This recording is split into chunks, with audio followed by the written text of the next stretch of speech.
അത്രേ ഉള്ളൂ കുറച്ച് കൊടുത്തിട്ടേ ഉള്ളൂ. അടുത്ത വിവാദം നിങ്ങൾ എന്നെ കണ്ട കുട്ടിയിട്ട് വല്ലാത്തൊരു ജീവിതവും സ്ത്രീയും തന്നെ നിങ്ങള്. എന്റെ സ്വഭാവം മഹാകച്ചരാണ്, അത് പറഞ്ഞില്ലാതെ ഇവന്റെ കേട്ടല്ലോ. എന്റെ കർത്താവേ, നിന്റെ കാര്യം ഒരു മാറ്റവും ഇല്ലേടേ. നമുക്ക് നേരത്തെ കാണാട്ടാ. ഞാൻ നിലത്തിറങ്ങട്ടെ ആദ്യം.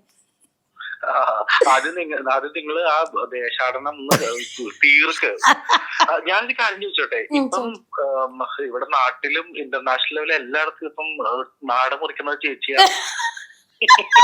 എന്തോ ചെയ്യാനാടാ, എനിക്കറിയാം, എല്ലാവർക്കും എന്നെ ഇഷ്ടമാണ്. പൈസ വാങ്ങിക്കാം, പൈസ പിടിക്കാം, ദേശാടനം. ഇന്ത്യൻ ടാക്സുകാർ കയറും. എടാ അടകടാ. ശരി കേട്ടോ. നിങ്ങളുടെ മാത്തൂര് പറഞ്ഞ ഞാൻ പറയല്ലേ. അത് ഞാൻ എക്സ്ക്ലൂസീവ്. അയ്യോ, ഞാൻ വെക്കുവാ. അപ്പൊ ശരി, ബൈ.